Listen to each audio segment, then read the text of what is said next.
dia, meus queridos amigos. É com prazer que eu estou nessa reunião on demand do nosso congresso, do nosso 17º, desculpa, Congresso Catarinense de Cardiologia. Eu queria agradecer à comissão organizadora pelo convite. Para mim vai ser muito prazeroso falar sobre esse assunto em que eu sempre estive envolvido, né? A melhor abordagem dos pacientes com infarto com supra. Bom, para começar e falar alguma coisa diferente, né, eu mostro para vocês aqui a recente publicação do Dr. Peter Lieb, que para todos nós é uma referência na aterosclerose, e ele recentemente publicou um artigo mostrando a importância de que não apenas aquela visão antiga que a gente sempre teve, de que para a gente ter um evento coronariano agudo, a gente vai ter uma ruptura de placa, né, e aí uma formação de trombo, e posteriormente, então, uma oclusão de uma artéria. Hoje ele fala muito dessa outra situação, que é a erosão de placa, a erosão endotelial, né, liberada por uma série de mediadores e com a participação dos NETs aí, e isso praticamente vem modificando um pouco a maneira de a gente encarar o próprio tratamento, né. Vocês vejam que já existem estudos mostrando que nos pacientes que tiveram infarto com trombose, veja que chega no sexo feminino, a gente chega a ter uma prevalência de erosão de placa de até 37% e 18% em homens. Então, não só aquela visão antiga, tradicional, de uma ruptura de placa vulnerável, mas também a erosão de placa. Vocês vejam que aqui, ó, nessas fotografias, a gente tem evidência de uma falha na parede. E ele, então, nesse artigo, que ele recentemente publicado, ele levanta, então, alguns questionamentos daqueles conceitos que a gente desenvolveu com todo esse tempo, né?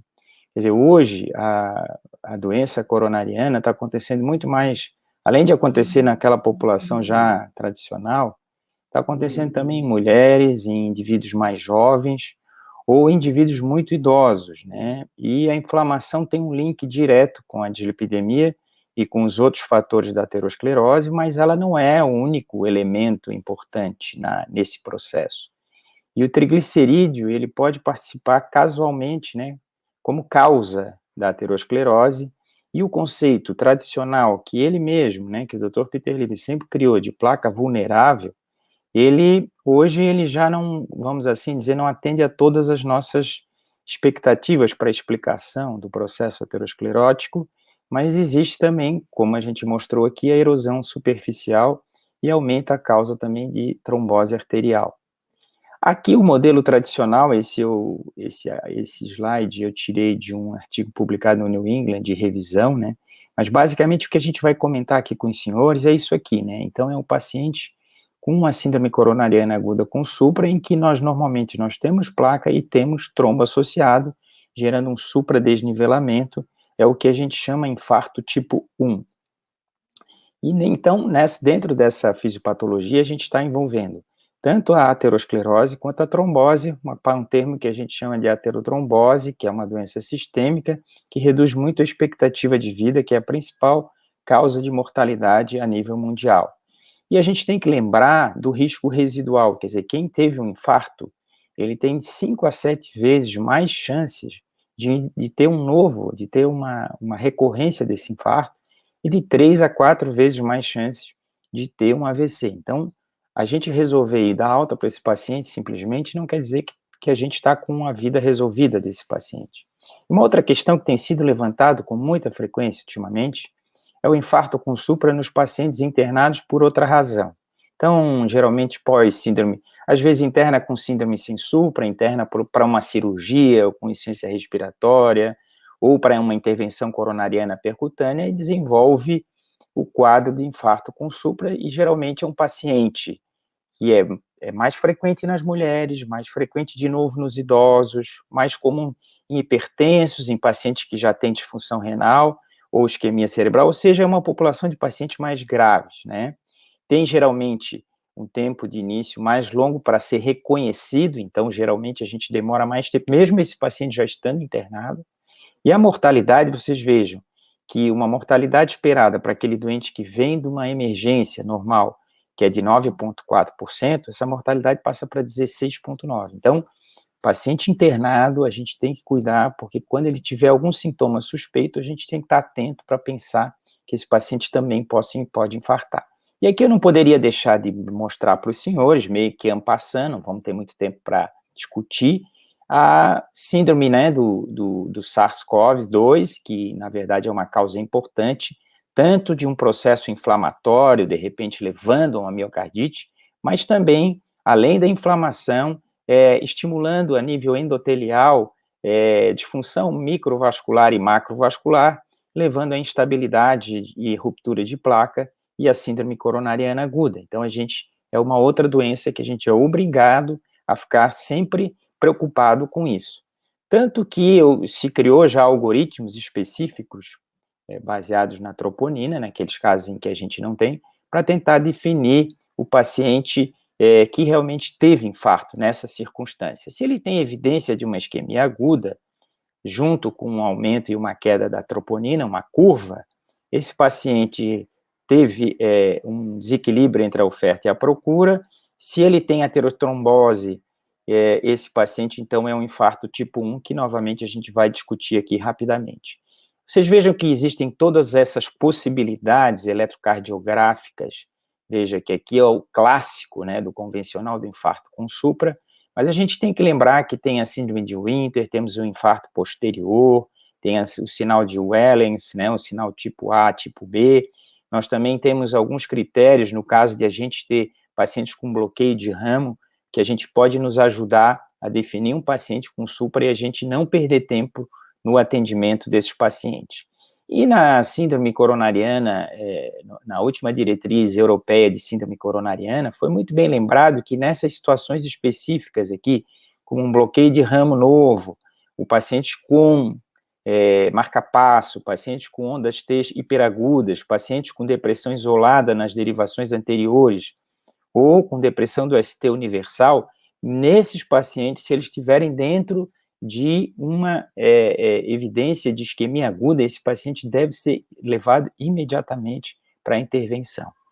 E dentro a gente nunca pode esquecer, claro, que a estratificação do infartado, ela talvez aqui não tenha a importância que tem na síndrome sem supra, porque que todos os nossos pacientes nós vamos tentar fazer alguma intervenção para recanalizar agudamente essa artéria. Mas, de qualquer maneira, claro, a gente tem uma classificação para estratificar, a mais conhecida, temos algumas outras, mas a mais conhecida é o score-time, que a gente pode pontuar de 0 a 14, sempre valorizando mais aquele paciente mais idoso, aquele que tem múltiplas comorbidades, o paciente que está instável hemodinamicamente, ou aquele que teve um infarto de parede anterior ou com bloqueio completo de ramo esquerdo, ou se a gente não conseguiu fazer a terapia nas primeiras 4 horas. Então, nessas circunstâncias, especificamente, a gente vai ter que tomar um cuidado ainda maior de ser mais breve no tratamento desses pacientes. E qual é o objetivo desse tratamento?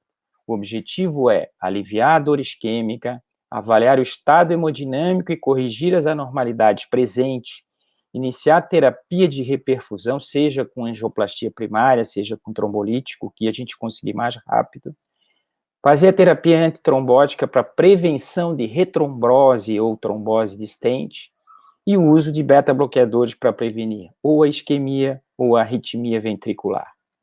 Então, as medidas iniciais, nós vamos obter os sinais vitais, a pressão arterial, a frequência cardíaca, vamos examinar esse paciente. Se ele tiver um nível de oxigenação abaixo de 90, nós vamos fazer botar um oxigênio, né? Lembrar que não é interessante hipersaturar esse tipo de doente, porque isso pode estimular de alguma maneira a vasoconstricção, isso já foi demonstrado em alguns estudos. Vamos pegar o acesso, vamos monitorar, fazer o AS, nitrato, repetir o eletro e vamos fazer a administração endovenosa de morfina quando a dor é muito intensa. Lembrar que hoje a gente evita ao máximo a morfina porque parece que a morfina tem algum papel no sentido de diminuir o efeito dos antiagregantes P2 e Y12. Então, se a gente puder evitar o uso da morfina, seria mais indicado nesse tipo de paciente. Mas se esse paciente tiver uma dor significativa, a gente não vai ter outra escapatória, vamos ter que usar. Em termos de tratamento, o que é classe 1? Então, a gente vai fazer aspirina via oral, né? E a gente vai agregar ou o Prasugrel, ou o Clopidogrel, ou o Ticagrelor, aquilo que a gente tiver mais fácil. É lógico que há uma superioridade do Prasugrel e do Ticagrelor, mas, na verdade, dentro da nossa realidade, na maioria dos casos, a gente vai usar o próprio Clopidogrel. O AS a gente vai tentar, na primeira dose, dar 3 comprimidos, né, se esse paciente não estava usando, e fazer 300 miligramas ou 600, caso a gente decida para fazer a intervenção angioplastia primária. Se a opção for por Ticagrelor, a gente vai fazer 2 comprimidos, né? Se a gente fizer o Prasugrel, são 6 comprimidos. E lembrar que o Clopidogrel, se for usado, se a opção for para fazer trombólise, se for um indivíduo de mais de 75 anos, a gente não deve fazer dose de ataque para esse tipo de paciente. Agora, aqui falando da trombólise especificamente e angioplastia, não tem dúvida que a angioplastia, se tiver disponível, a gente deve fazer a opção preferencial para isso. E vocês vejam que quanto mais cedo, nas primeiras horas, melhor o resultado, sem dúvida nenhuma. E veja que se a gente atender esse paciente nas primeiras 2 horas, em cada hora que a gente evitar de perder para conseguir fazer essa angioplastia mais rápido, nós vamos salvar 40 vidas por 1000. Então, é importante que, se eu estiver atendendo de maneira aguda, eu tente fazer esse tratamento o mais breve possível. Veja que quando eu consigo fazer nas primeiras 2 horas, o resultado com angioplastia ou com trombolítico não é muito diferente.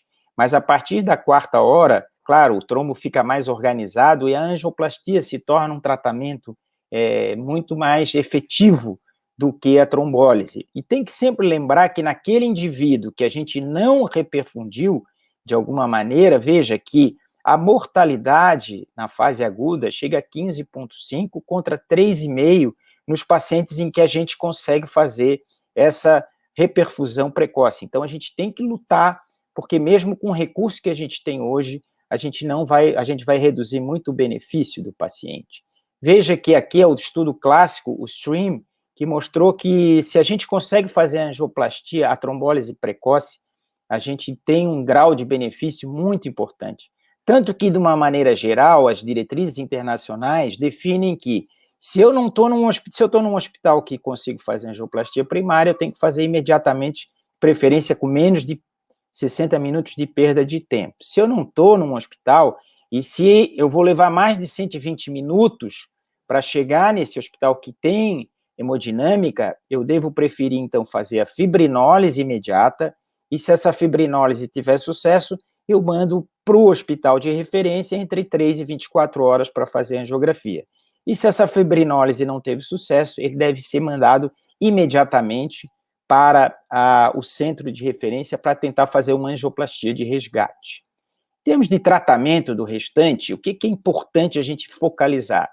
Primeiro, beta-bloqueador. Quando é que a gente vai fazer beta-bloqueador endovenoso precoce?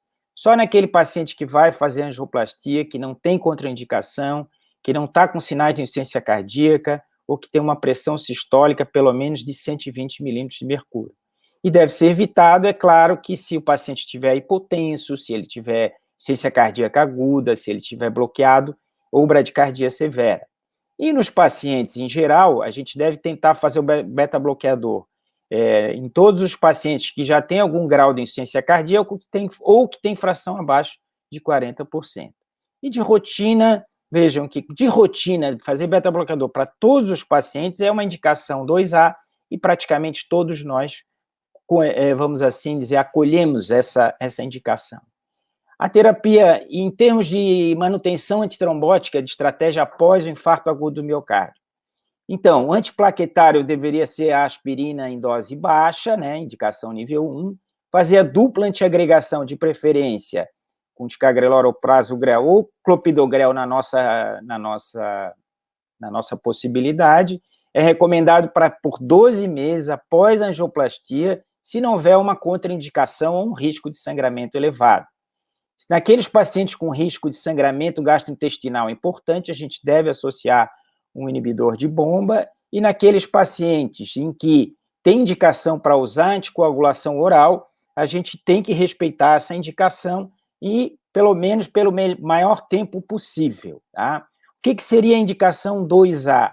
Os pacientes que têm alto risco de sangramento deve ser descontinuado o P2Y12 com pelo menos 6 meses depois do evento agudo. E nos pacientes com implante de stent e com indicação para uso de anticoagulante oral, a gente deve usar terapia tripla daí de 1 a 6 meses. A gente vai optar o que a gente conseguir de mais tempo, sempre tentando respeitar a chance de sangramento ou não. Tá? E naqueles pacientes que estão usando dupla antiagregação, que não fizeram angioplastia, tá? E que não tiver uma contraindicação excessiva de sangramento, a gente poderia usar a dupla antiagregação por esses 12 meses. O inibidor da enzima conversora, né, ou bloqueador da renina-angiotensina, a gente vai usar começando nas primeiras 24 horas do infarto, naqueles pacientes com evidência de insuficiência cardíaca, de disfunção sistólica, diabetes ou infarto anterior, e da mesma forma, com praticamente a mesma indicação, os inibidores da aldosterona, no nosso caso, só a espironolactona. A fibrinólise, se em caso eu não tenha disponibilidade de fazer a angioplastia em 120 minutos e o paciente está evoluindo com choque cardiogênico, eu devo tentar fazer o fibrinolítico a despeito de eu correr algum risco de sangramento. Veja que é um nível de indicação 2A, mas a gente tem que fazer alguma coisa por esse paciente. Da mesma forma, a gente tem que usar sempre estatina em dose alta, objetivando um LDL de 70 a nível de sociedade europeia. Na nossa sociedade, a gente coloca como referência 50 miligramas por decilitro nessa população. E se a gente não alcançar com a estatina, a gente tem que tentar, hoje a gente tem a opção da ezetimiba e dos produtos biológicos, aí, os anticorpos monoclonais, que podem tentar chegar a essa conclusão.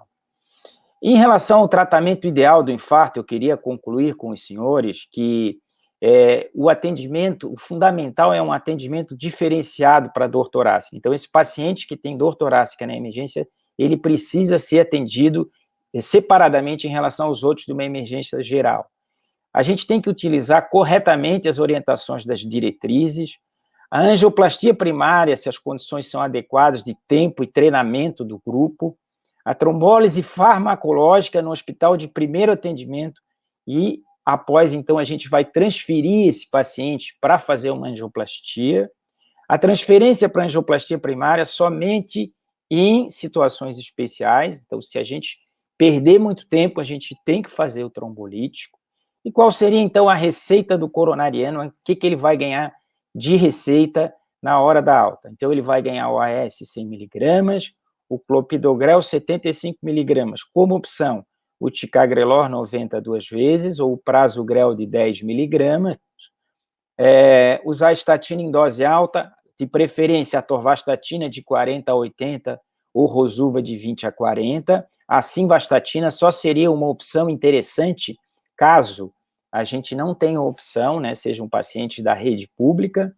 Atenolol, metoprolol, carvedilol, bisoprolol, não dá para a gente fazer alguma declaração de que um é superior ao outro nessa condição. O inibidor da enzima conversora ou bloqueador da renina-angiotensina, se a fração de ejeção for menos de 40, ou se o paciente tiver insuficiência cardíaca, ou infarto anterior, ou se for um diabético. A espironolactona, sempre se a fração de ejeção tiver menor do que 40, ou, claro, se ele já tiver insuficiência cardíaca manifesta. E nos pacientes com PCR elevado, existe um questionamento hoje em dia, talvez, do uso da colchicina. A gente não tem ainda em nenhuma diretriz essa confirmação dessa possibilidade, mas a gente tem que pensar que nesses pacientes de risco residual elevado é uma opção. Naqueles pacientes com triglicerídeos elevados, será que o EPA purificado, a gente sabe que tem um estudo que é o chamado REDUCE-IT, que provou isso, mas, infelizmente, essa formulação ela não está disponível ainda no mercado brasileiro, esperamos que possa chegar em breve, e não esquecer nunca da mudança de estilo de vida e atividade física regular para o tratamento contínuo desses pacientes. Muito obrigado, meus senhores, pelo tempo disponibilizado aí, e eu espero que eu tenha contribuído para o melhor esclarecimento sobre esse importante assunto que é a nossa rotina do dia a dia. Eu agradeço mais uma vez à comissão organizadora. Obrigado.